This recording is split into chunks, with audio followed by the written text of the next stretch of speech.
Tiffany's life was going smoothly until her beloved husband Michael passed away. Life lost its joy, and the vast wealth left behind by her husband only seemed to deepen her boredom and monotony. Her days played out in a boring rhythm. A breakfast of lactose-free milk, gym training, an hour of Pilates. By lunchtime it felt as though a week had passed instead of just 5 to 6 hours. Tiffany seemed to be rushing through life, trying futilely to outrun her painful loss and the haunting memories. "Tiffany, you can't keep living like this. It's been 1.5 years. How long will you neglect your life?" Over afternoon coffee, Tiffany's friend tried once more to convince the widow that life wasn't over, particularly at her age of 37. "Heidi, stop pressing on the sore point. I exercise and go to the park almost every evening. What more do you want? I'm tired of your lectures."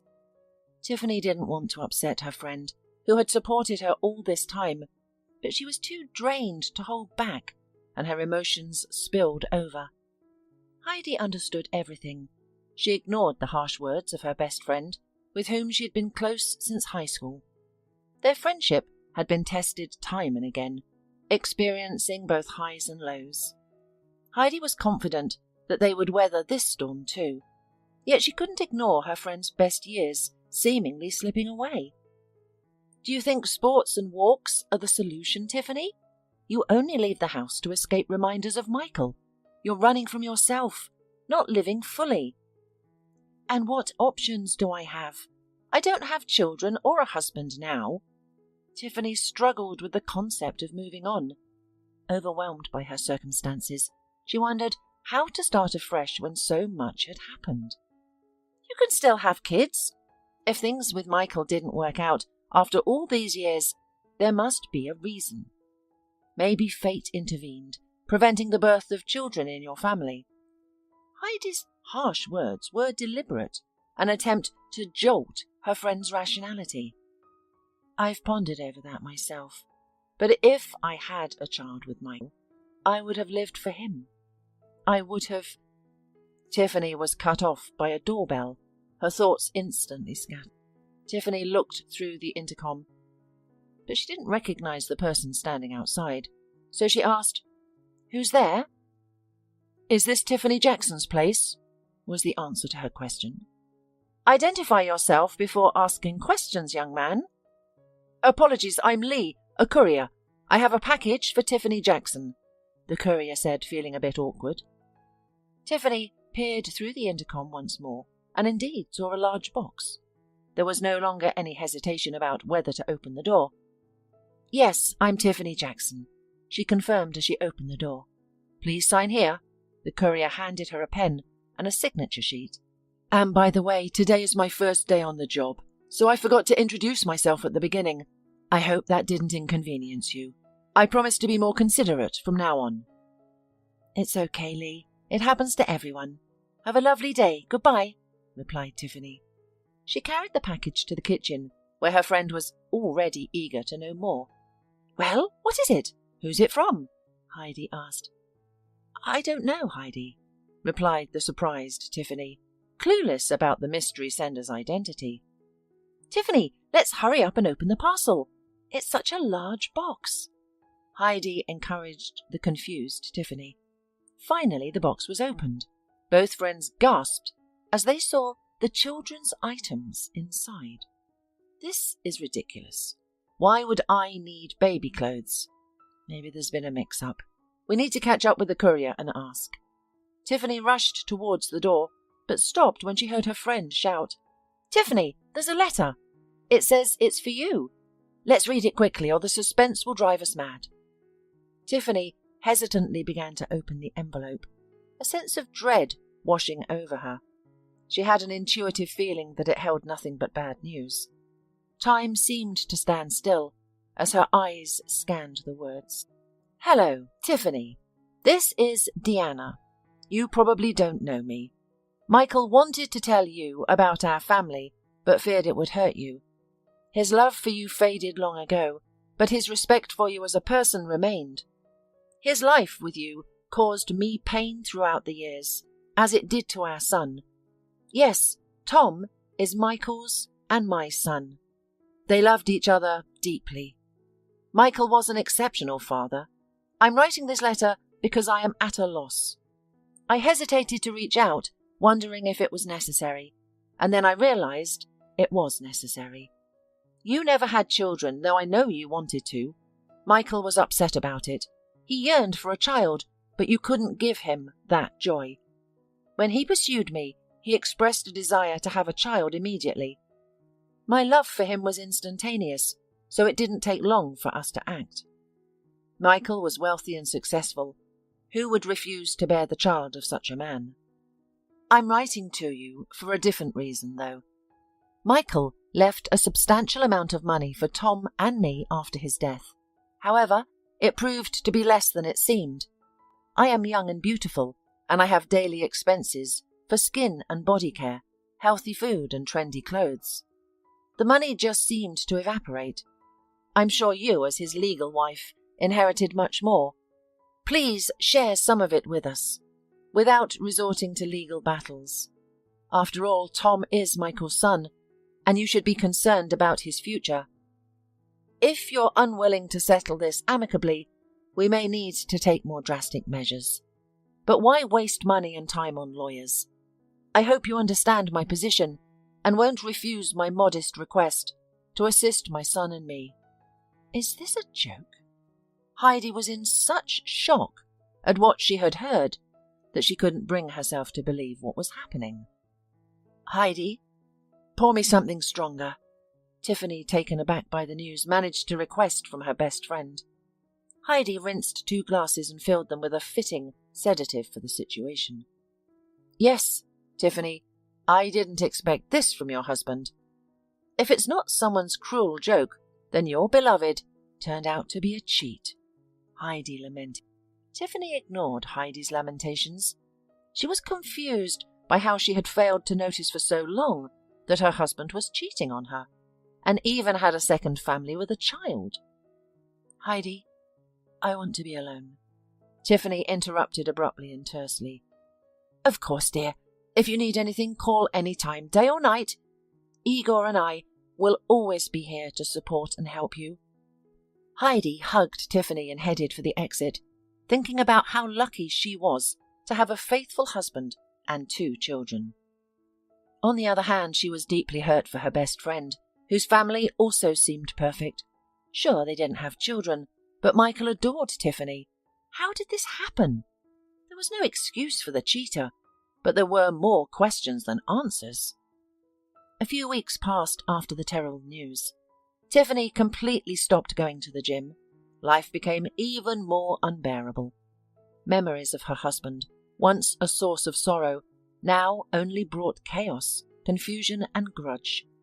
Tiffany woke up thinking about Deanna and her son.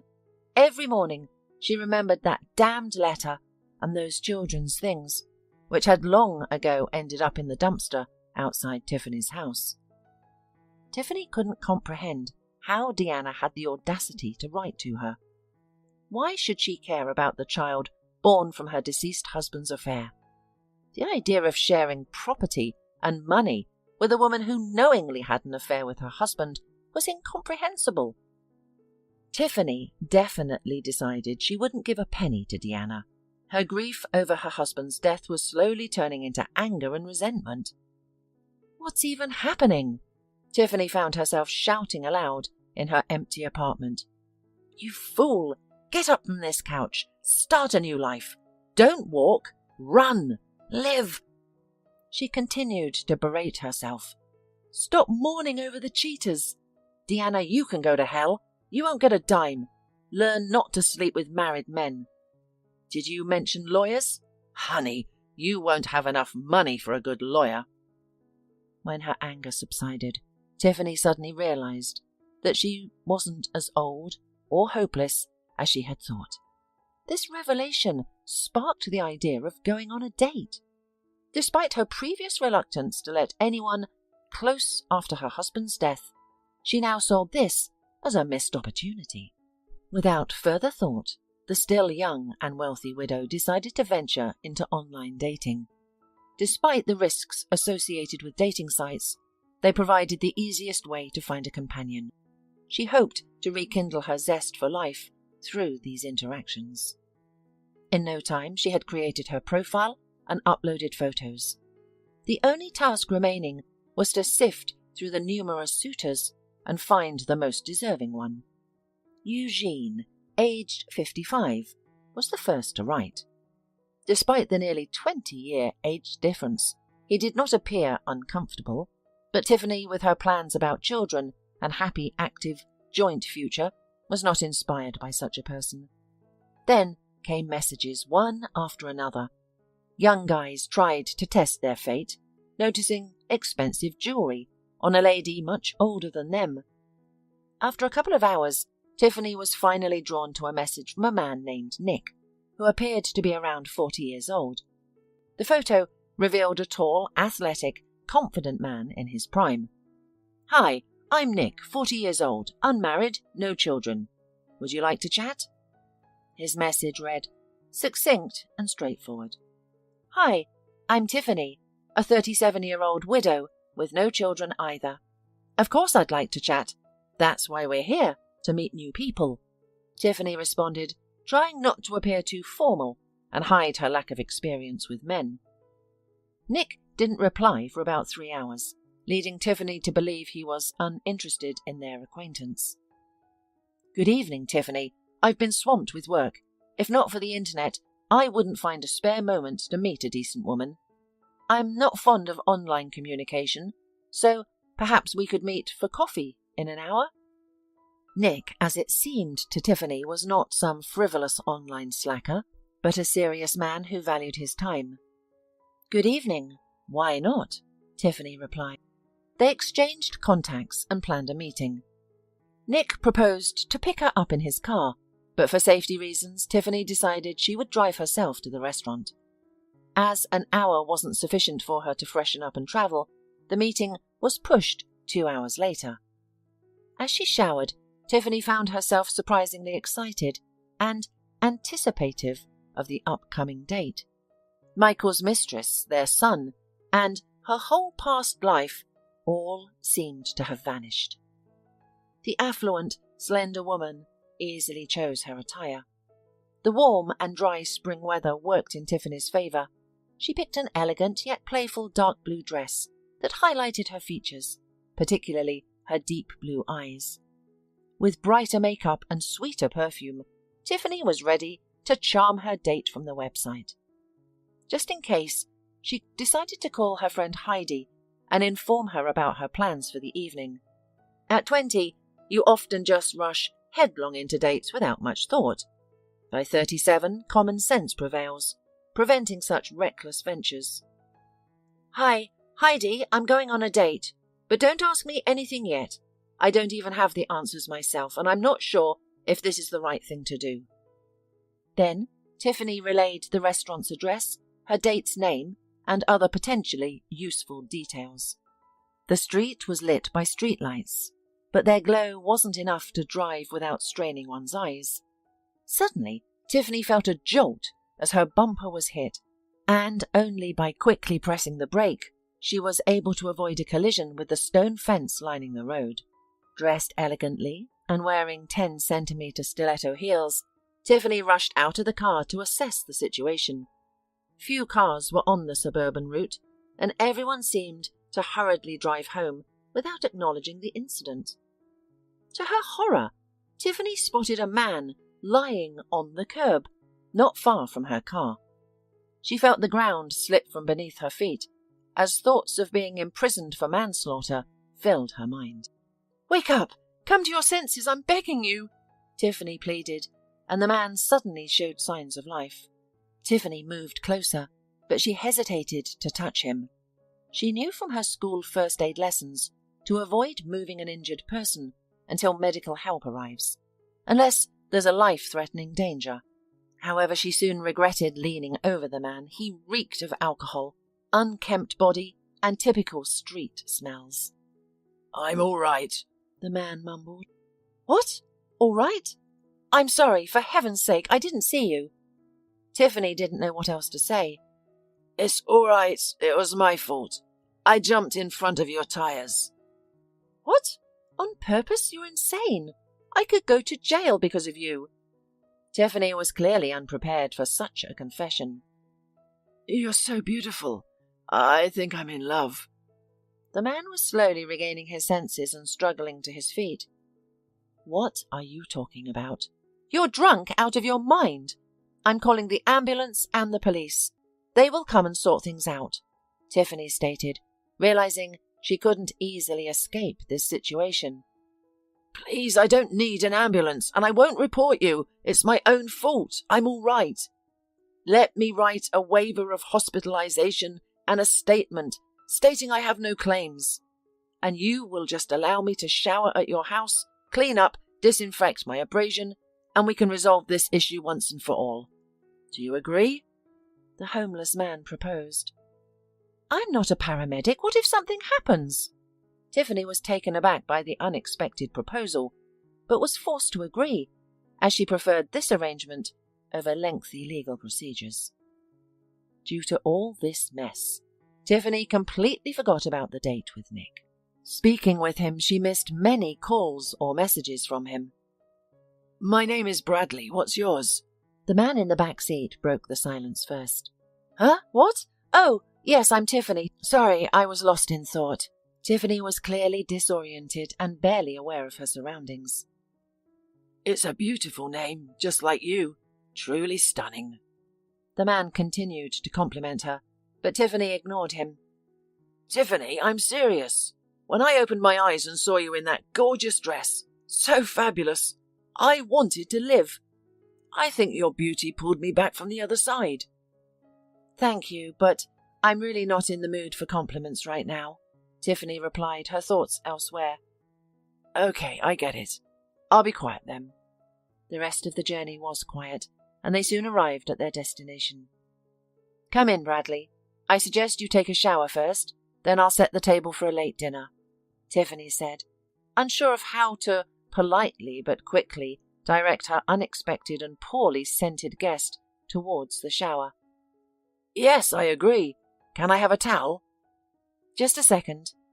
Tiffany left the hall and returned not only with a towel but also a bathrobe. I don't think it'll fit me. I'm taller and bigger than you. Bradley smiled. Well, at least try it on.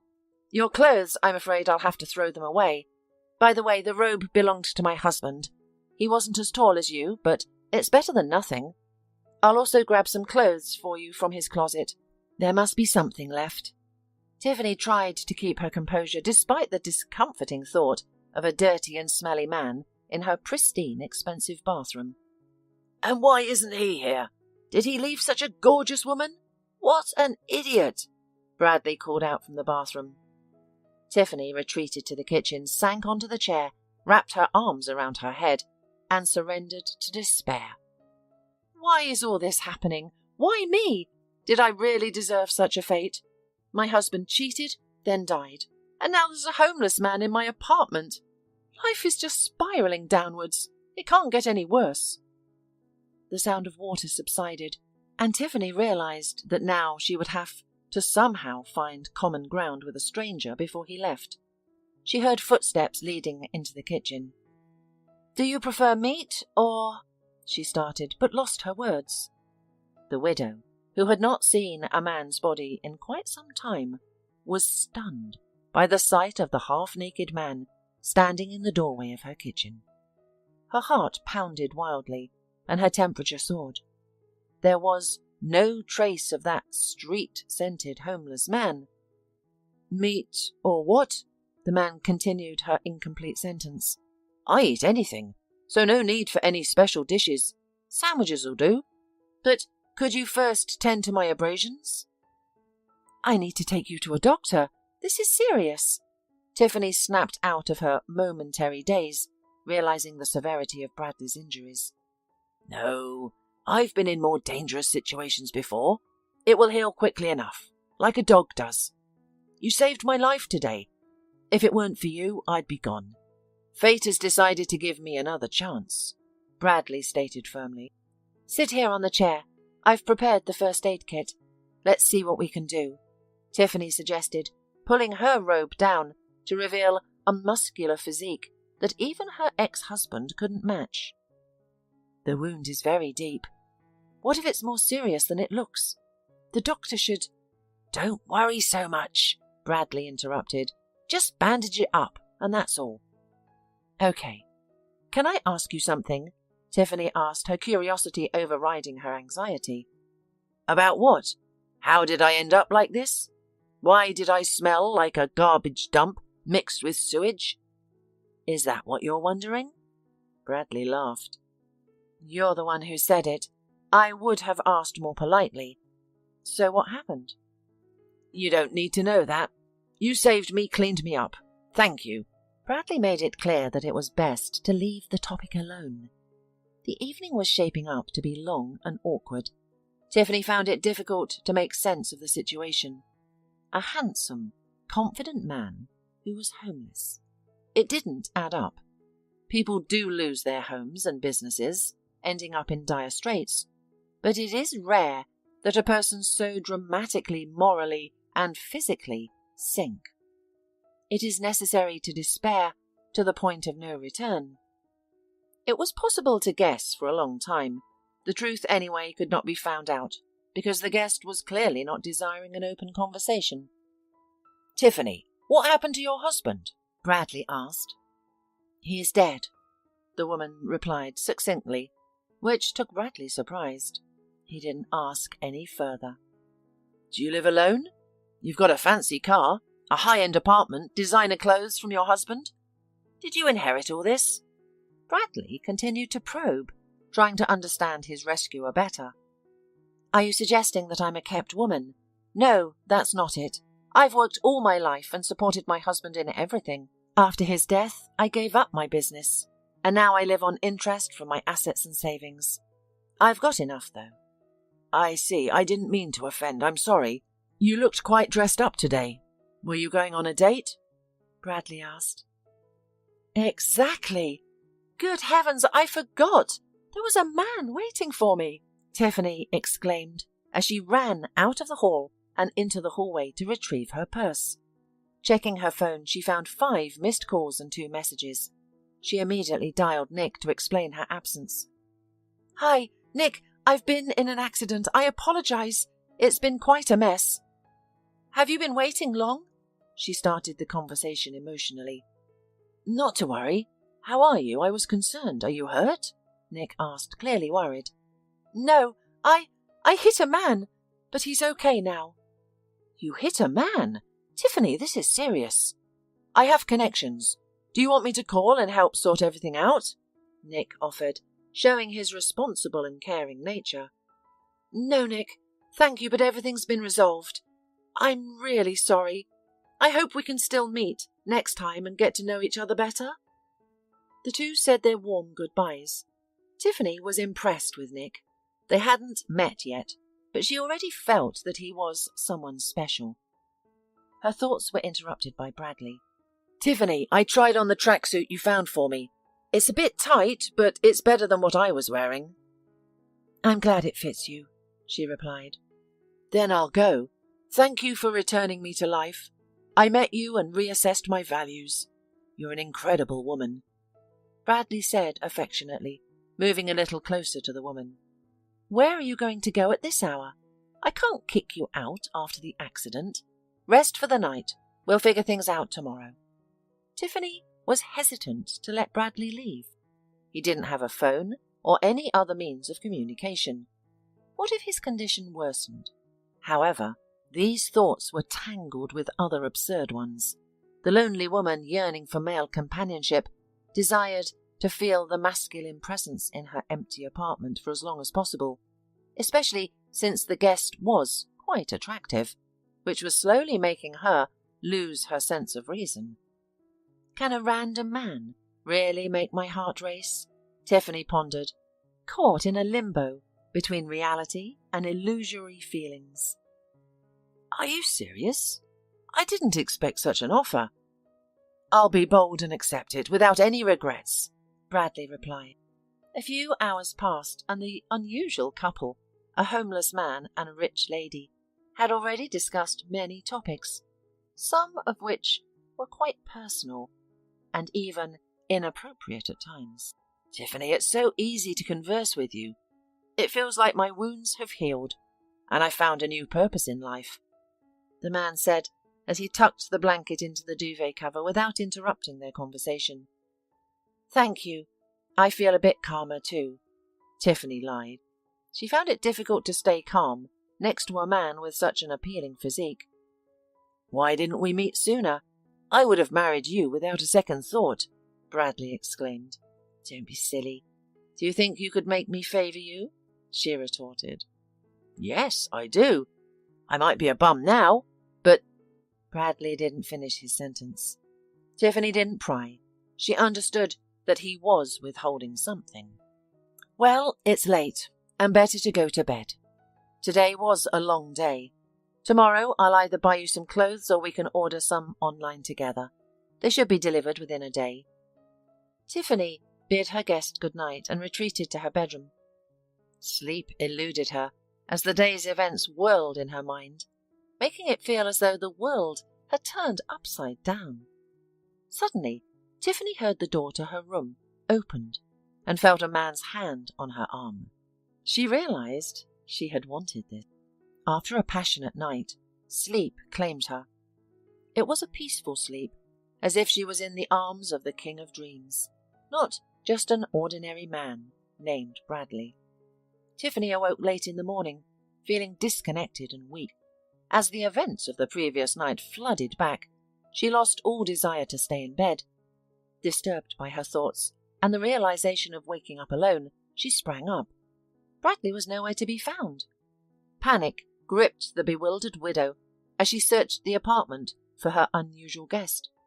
Whether fortunately or unfortunately, he was not there. Suddenly, she noticed the mess. It looked as though every cupboard had been searched, her wardrobe rummaged through, and most importantly, her jewelry box was empty. Oh my, what have I done? Who did I let in the house? Tiffany exclaimed, with a mixture of fear and disbelief. Overwhelmed with shame, the idea of calling the police seemed ludicrous.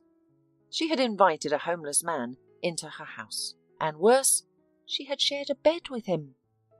Tiffany wished the ground would swallow her up. Even her late husband's betrayal paled in comparison to this. After thinking for a while, she decided to do nothing. The safe containing her money remained unopened, meaning her bank cards and large sums of money were intact. The only damage was to her pride and ego.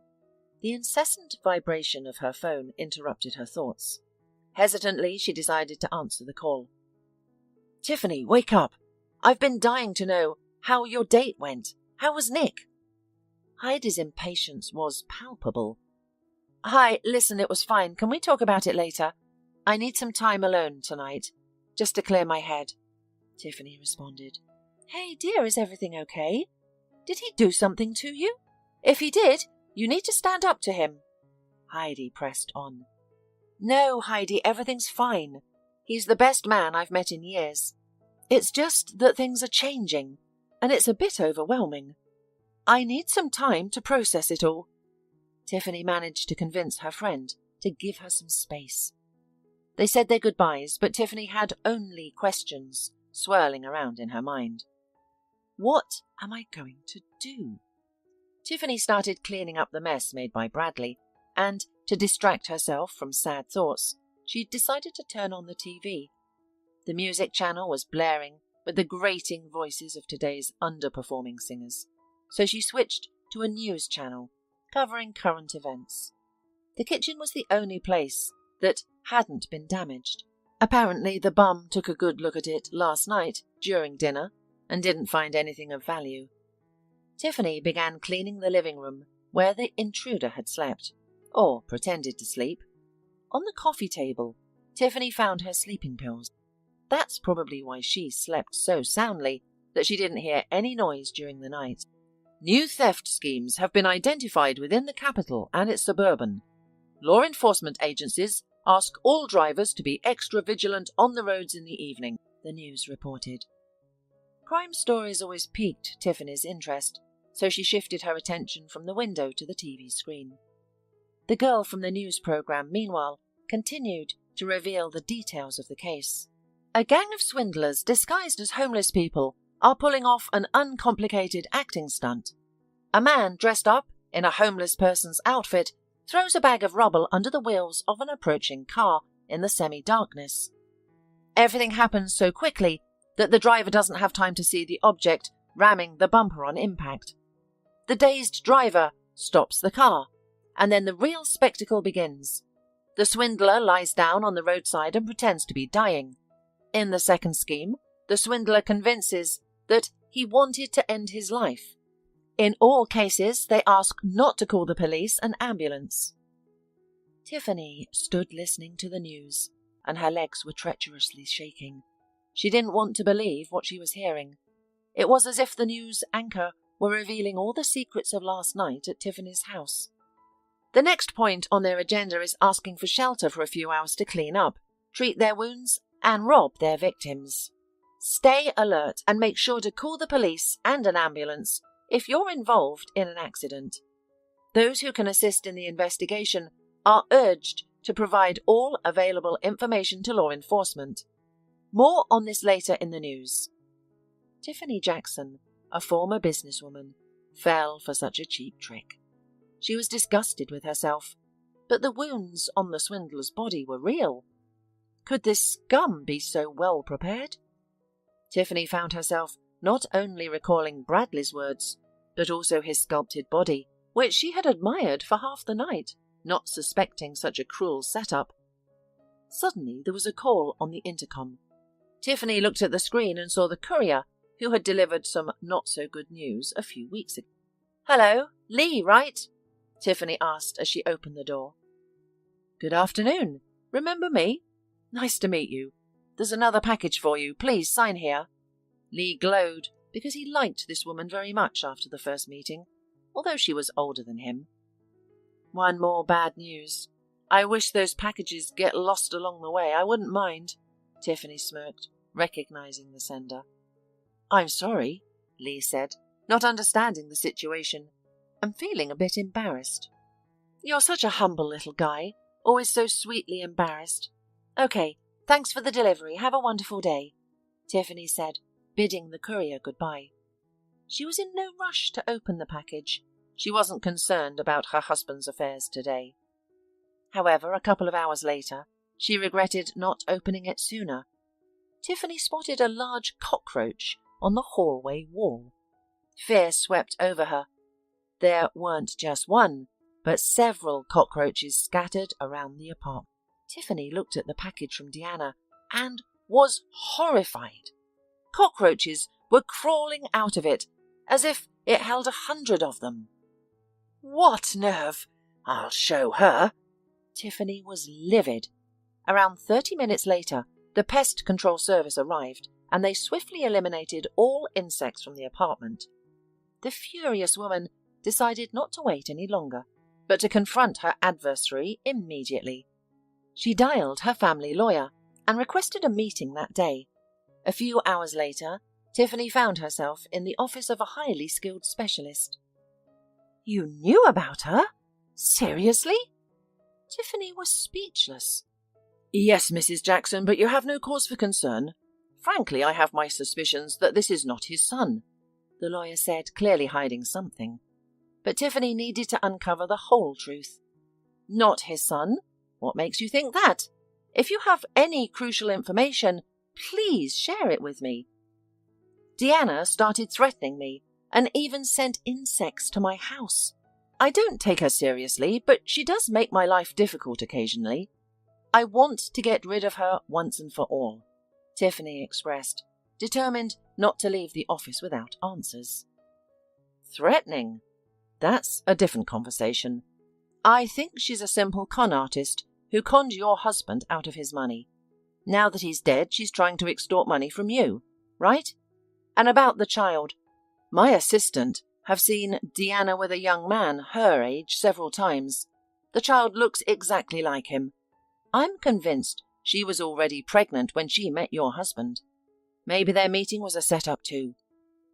Deanna played on your husband's weakness, i.e. the lack of children. The lawyer passed off assumptions as facts, giving Tiffany no reason to doubt him. She realized that such a serious man would first convince himself of the truth before sharing it. How can I get rid of her? Legally, of course. I certainly don't need any more problems right now, Tiffany asked. I suggest you meet with her and talk. Also, here's an envelope with the DNA test results. Michael Ivanovich, upon my request, decided to verify whether the child was his. He resisted initially, but I was persistent. Unfortunately, he didn't live to see the result. You can open the envelope. It gives you another reason not to share your late husband's wealth. You are indeed my saviour. I'm so glad we have you. Your instincts are excellent, and your experience is immense. I can't thank you enough. Tiffany, not knowing how else to express her gratitude to the lawyer, promised him a generous cash bonus if things went smooth. Tiffany got the phone number of her husband's mistress from the lawyer. She immediately messaged her, stating she was waiting for her at the agreed location. 3 days later, Deanna agreed to meet. This resolved one of Tiffany's concerns. She was confident about the outcome of the case because the result in the envelope was positive, but only for Tiffany. Energized by her small success, the widow returned home and completed her cleaning tasks. She decided to forget Bradley. Whether he was a beggar or a con artist didn't matter because life goes on, and it was time to introduce some brighter colours into her life. Hi, Nick. I've been a bit swamped lately. Are we still on for our meeting? Tiffany sent a casual message to Nick. Hi. Yes, I'd love to meet, but I can't today. Can we meet tomorrow during lunchtime at my office? Nick, without any hint of the grudges that often plagues men of his age, suggested a convenient first meeting. Yes. He wouldn't see her in her stunning evening dress and makeup, and her elegant stilettos that would be replaced by modest casual shoes, but the important thing was that they were finally going to meet. Tiffany spent the rest of the day alone, scrolling aimlessly through social media posts. The day of the meeting with Nick arrived. Tiffany dressed elegantly for their lunch date and set off to meet her online interest.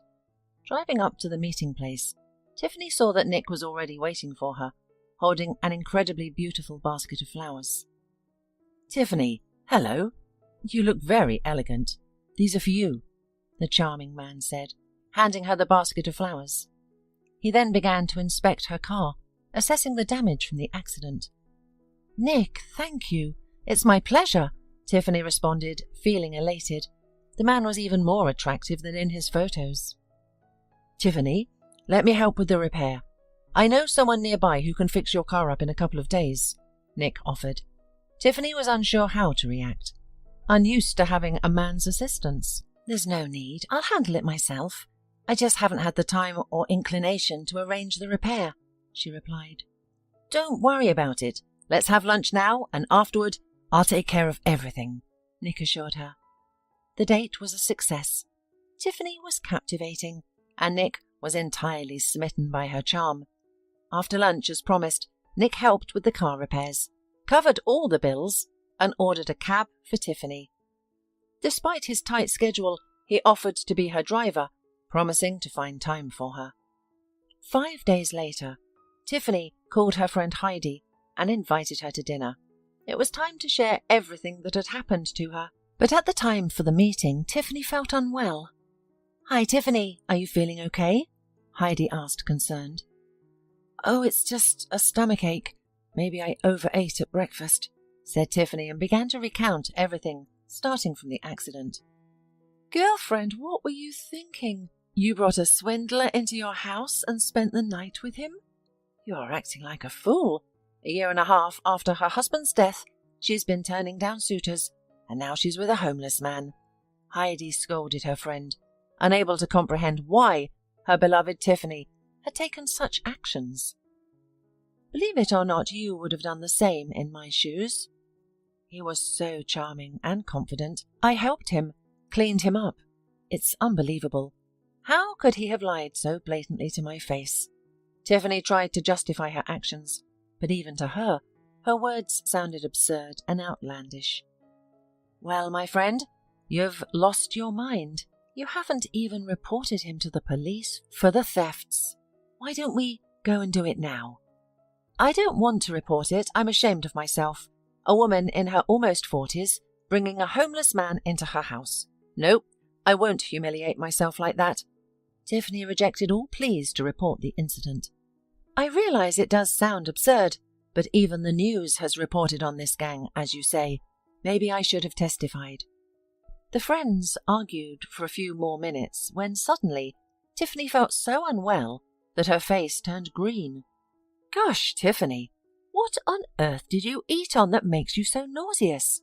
Heidi voiced her concern for her friend. "I didn't eat anything unusual. I must have been nervous. They say that all illnesses start from nerves." "That's right. You've had a lot on your plate these last couple of weeks." The friends discussed many aspects of Tiffany's life, both important and trivial. By nightfall, she was alone. She didn't want to sleep, and besides, Nick began to flood her with messages, and then called. "Tiffany, I like you very much. I think about you all these days. My colleagues saw you at the lunch that day. They all encouraged me not to miss the chance with such a beauty. I'm sure I made the right choice." Nick had clearly fallen in love. At his age, pretending to be an innocent young man and remaining silent about his feelings seemed silly for him. "I'm very flattered by your words, Nick. I'm fond of you too. You make me feel like a truly delicate woman," Tiffany responded, not wanting to mince words. She had already encountered plenty of insinuation and surprises in her life. "Then why not move in with me?" Nick proposed, surprising her. "So soon? I'm sorry, but I'm not ready yet. Give me some time. Let's meet more often and see how it goes," Tiffany suggested. This dampened Nick's spirits somewhat, but his determination to win over Tiffany remained. He agreed to her terms. "Tiffany, feel free to call or write to me at any time. I'll gladly help you in any way I can, I promise," Nick assured her. They said their goodbyes. Everything seemed fine with Nick, but Tiffany couldn't stop thinking about Bradley. Nick was perfect in every way, but Bradley had wormed his way into her heart, and as it turned out, had no intention of leaving. 3 days later, Tiffany went to meet her late husband's mistress. "Let's not mince words, Deanna. What you did with your manipulations was despicable. I'll chalk it up to your immaturity. Although I could have taken more drastic action after such a nasty stunt." Tiffany began the conversation, confident in herself and her strength. "Glad you liked the surprise. Did you bring the money? Give it to me, quickly. I'm running late for the beauty parlor." Deanna, sensing her winning position, was not expecting any surprises. "I brought it. Here, take a look." Tiffany handed her an envelope. "What's this?" "Open it. See for yourself." Tiffany was tempted to make a few jabs about Deanna's intelligence, but chose to spare her the embarrassment. "A DNA analysis? 0% kinship? This has to be fake." Deanna was livid when she saw the shocking document. "It's completely authentic. Michael took the DNA test. Look at the date. Sadly, he died without knowing that he had no biological offspring. Maybe it's better that way. At least in heaven he'll be content knowing he left behind a legacy." Tiffany paused, then continued assertively, "And you're a fraud. Forget about my family's money and my home address. You won't get a cent," Tiffany said, then left a few bills on the table for their coffee and cab fare home, and turned to the exit. Deanna shouted obscenities at her back, but Tiffany brushed off the harsh words. She had already put the home wrecker in her place. Content with herself, Tiffany indulged in shopping, sipped champagne, enjoyed tiramisu, and realized she could confidently announce, "A new life begins." "Hurry, hurry! The woman from the 7th ward is going into labour. Her water's broken." echoed a shout from the corridor of the private maternity hospital in the capital. In the operating room, the face of a joyful Tiffany was clearly visible. 9 months ago, she had unexpectedly become pregnant on one of the most peculiar days of her life. "Will my baby be okay?" Tiffany, more concerned about her baby than herself, asked anxiously. "Of course. You're fit enough to have 3 more. All young women should be as healthy as you," the midwife reassured her with encouraging words. The labour went smoothly. Heidi, along with her husband and children, greeted Tiffany as she left the maternity hospital. They showered her with gifts and promised to help with the newborn. "Unexpected happiness has come to you, my dear. It's no wonder." Heidi was certain that the arrival of the child would bring special meaning to her friend's life. "And I'm glad that the time of worrying over the unexpected pregnancy has passed." "Heidi, I was foolish. I was scared of raising a child alone, but then I collected myself and realized that, with my abilities, I'll raise the most educated and successful young man. You'll see." Tiffany named her son Bradley, hoping to maintain some connection between him and his absent father. Despite her friend's objection, Tiffany was firm in her decision. She held no grudges, and now she was forever grateful for his priceless gift. As a single mother, Tiffany faced no unusual difficulties. It was as if she were born to be a mother. She often wondered why she hadn't conceived with her husband, when she had become pregnant after just one night with another man. But such speculation was pointless. Tiffany loved taking her baby for walks, so she made a point of going out as often as possible. One day, while in the nearest park, a woman called out to her. "Tiffany, is that you?" the woman asked. "Oh, Mrs. McNeely. It's been a long time." "We're neighbours, but we don't run into each other often," Tiffany responded, glad for the company. "I'm always at my son's country house. It's so beautiful there that I hardly want to return to the city. By the way, congratulations on the birth of this adorable boy." The neighbours exchanged polite pleasantries, but then Mrs. McNeely blurted out, "Where's your groom, Nick? I haven't seen you two together in months. What happened? Why isn't he living with you and his son?" "He wasn't as perfect as I thought, Mrs. McNeely."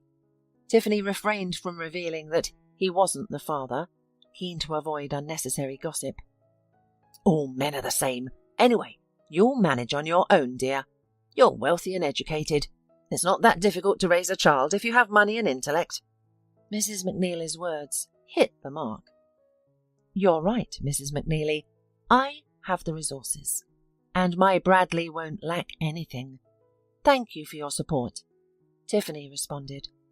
The women continued their stroll around the park before heading home. The concerns about her child brought Tiffany joy. She couldn't fathom how she had lived without her son before. She had missed out on so much.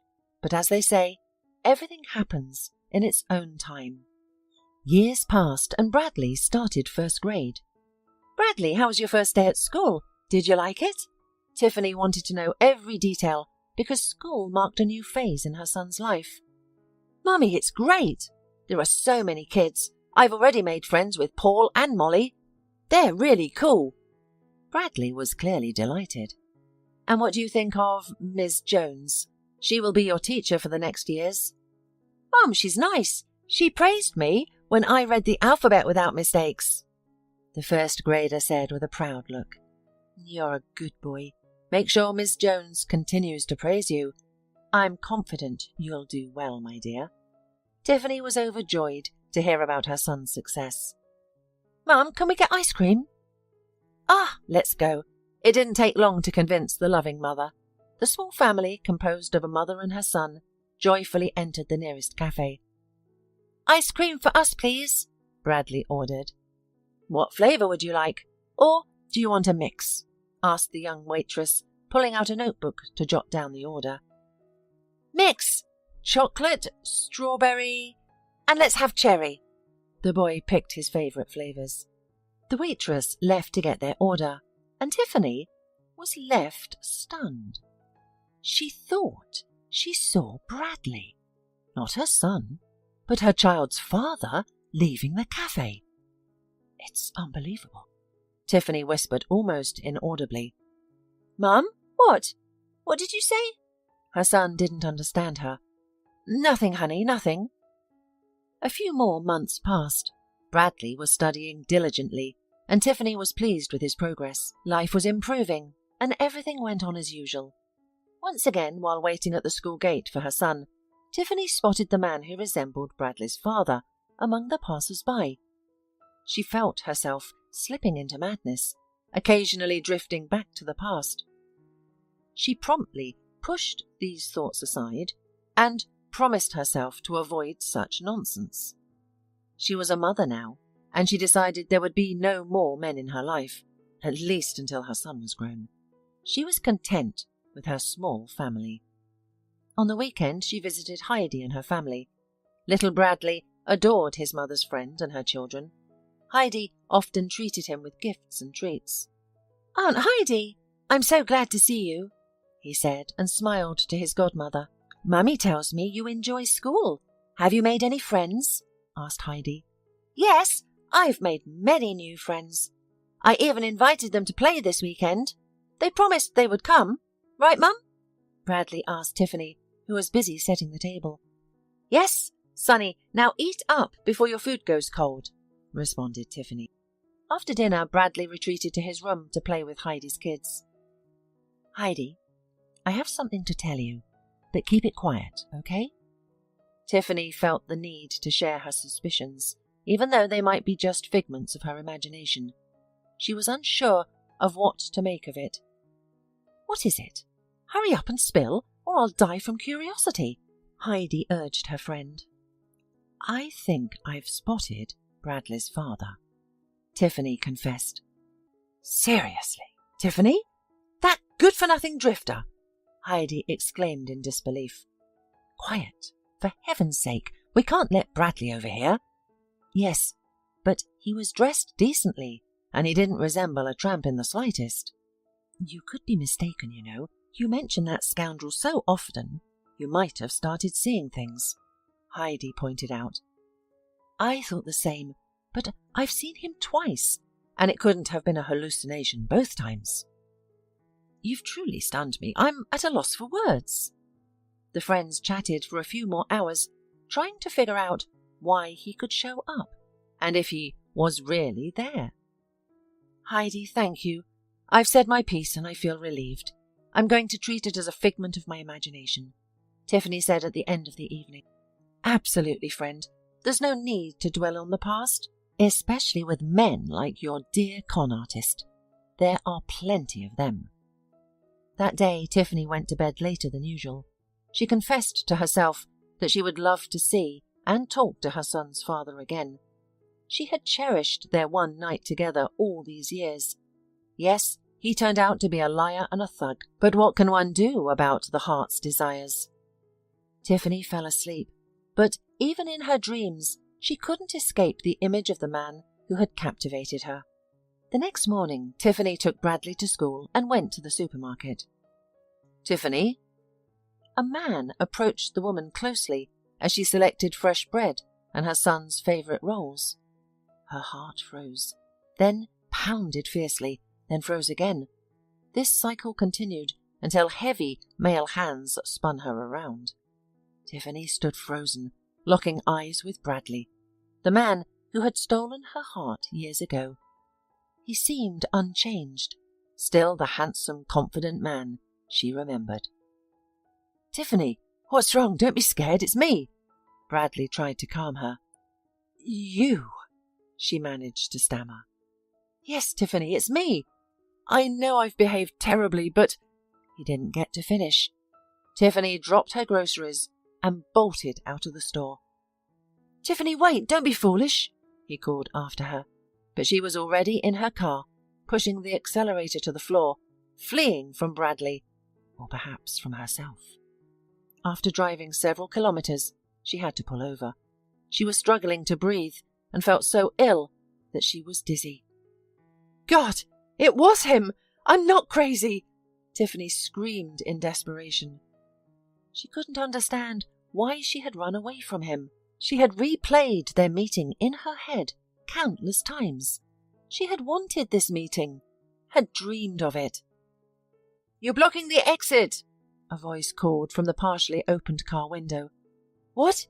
I'm sorry," Tiffany responded, confused. "You're blocking the exit. Move," the stranger repeated. "Oh, sure, sorry," Tiffany said as she attempted to maneuver her car. In doing so, she accidentally scraped her bumper against the door of the man who had so ardently requested her to move. "Oh, come on. Where are your eyes?" the angry driver exclaimed, exiting his car. Tiffany had no choice but to get out of her car as well. "Are you out of your mind? Parking in an unauthorized place, and you can't even drive," the man accused. Tiffany looked at her accuser, unable to figure out where she had seen him before. He seemed eerily familiar. "Can you hear me? Wait, your face looks familiar," the driver exclaimed in surprise. "Mrs. Jackson, is that really you? It's been so many years. I'm Lee, the courier. Do you remember me?" "Lee? Yes, I do remember you. You've grown so much. Very mature," Tiffany said, shocked. 2 unexpected encounters in one day. She didn't know whether to feel happy or upset. "And you're still young and beautiful. I was so in love with you back then. I used to wait for your parcels, but they stopped coming. I was too shy to visit. Such a naive fool," Lee said, laughing. "Really? I'm at least 15 years older than you. Don't be silly," Tiffany said, embarrassed by his confession. "Mrs. Jackson." "Tiffany, just Tiffany. You're no longer a courier, I see, and you've grown up. We can drop the formalities," she interrupted. "Tiffany, I'm sorry. Why don't we go and have a cup of tea?" Lee suggested suddenly. "Okay. I need to unwind more than ever." Tiffany accepted his offer. It felt like a lifeline to her at the moment. The long-time acquaintances spent a pleasant time together, forgetting the minor traffic accident. They exchanged phone numbers and parted ways, each with a warm feeling in their hearts. Later, Tiffany picked up Bradley from school. His new drawings lifted her spirits. She thought her son was really talented, but his father, she knew almost nothing about him. "Mum, why are you sad today?" Bradley seemed to notice her emotions. "I just missed you while you were at school, baby." "Let's go to the supermarket," she replied. Tiffany and Bradley spent an hour at the store. After returning home, she cooked a delicious dinner, and they watched cartoons together. "Mum, you said Dad went far away. Will he be coming back?" "He has to come back, doesn't he?" Bradley's sudden questions felt like a bucket of cold water to Tiffany. Bradley, he's not coming back. He has a lot of work and can't leave it to just come home. Now, let's watch your cartoon." "See that cool superhero? Would you like us to buy you a costume like that?" Tiffany tried to change the subject, but her son persisted. "Mum, why? Paul's dad is home every day. He even picks him up from school. Can't my dad work somewhere close to home? Why does he have to go so far away?" "My darling, you see, life isn't always that simple." Just then, there was a doorbell. "Bradley, watch your cartoon. I'll open the door and be right back. Then you can tell me who else the superhero saved," said Mum, giving her son a task and hurrying to the hallway. The woman opened the door, taken aback. In the doorway stood Bradley, her child's father, holding a large bouquet. "Hello again, Tiffany," said the man, dropping to his knees. "God, get up! What are you doing? What do you want?" Tiffany panicked, worried her son might hear the unfamiliar voice and be scared. "Forgive me. Forgive this fool. I'll do everything for you. I've thought of you every minute. Tiffany, I'm sorry." The woman wanted to tell him everything she thought about him, but she was worried that the neighbours might witness the unfolding drama. "Come inside. We don't need the neighbours to start gossiping," she insisted, barely managing to stay upright. The man who had been the cause of her heartache for nearly 8 years was now in her apartment again. She led him quietly to the kitchen, trying not to distract little Bradley. "What do you want from me?" Tiffany tried to hide her trembling lips, but Bradley noticed every emotion that crossed her face. "Please listen. Back then, I lost my business. My wife left me, and I fell into bad company. Yes, I cheated you, set you up and stole from you. I admit it all. I'm ready to go to the police and turn myself in. If you want to file a report against me, go ahead. I deserve it." "Bradley, all of that is in the past. I've moved on. I'm not the same person I was. Please, leave." "No, Tiffany, I can't live without you. Every year without you was pure agony. I fell in love with you back then, but after what I did, I couldn't bear to look you in the eyes." "You could do.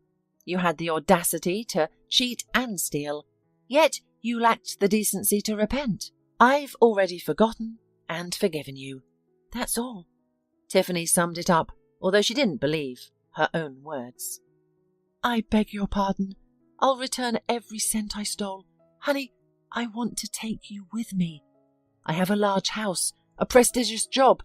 I've risen from poverty, and now I've come to make you the happiest you've ever been." "You already have," Tiffany retorted, quickly realizing she wanted to change the subject. "What do you mean?" "Tiffany?" "Nothing. It's just sarcasm. Now leave. Get out of my house." Her tone escalated.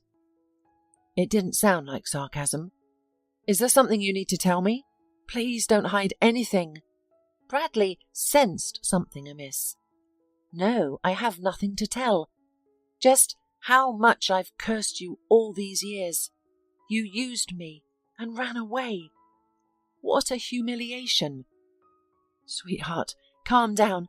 I know there's no forgiveness for me, but please give me a chance. I'll make it up to you," the man said, taking Tiffany's hand and leaning his cheek against it. "Bradley, do you have any idea how I felt that day? I was alone with this vile situation." Tiffany could no longer hold back her tears. I know, darling. Calm down. If you knew, you wouldn't have run away like the last scoundrel." She fell into Bradley's arms and finally felt at home. She didn't want to determine who was right or guilty. She could feel his breathing and the rhythm of his heart, which gave her strength. "Mum, why are you crying? Who is this man?" Little Bradley appeared in the kitchen suddenly and quietly. "Mum, is it my dad?" he continued to ask his confused mother and father. "Tiffany, he's my copy. Jesus! Tiffany, how can you explain this to me?" Bradley was mesmerized as he looked at the boy, not understanding what was happening. "Yes, honey, it's your daddy. He's back," was all Tiffany could manage to say. Daddy, you won't work so far away anymore. You're here for good, right?" "Tiffany, is it true? Answer me, Tiffany." Bradley awaited this answer like a blessing from above. "Yes, meet Bradley, your son, our son." "Dad, let's go watch cartoons. There's a superhero. You're my superhero too, right? You're going to protect Mummy now. Let's go, Dad." Bradley grabbed the hand of both his dad and Mum. After all these years, the whole family was together. Tiffany looked at her son and his father, feeling truly happy. She would have managed raising a child alone, but having a father for her son made a world of difference.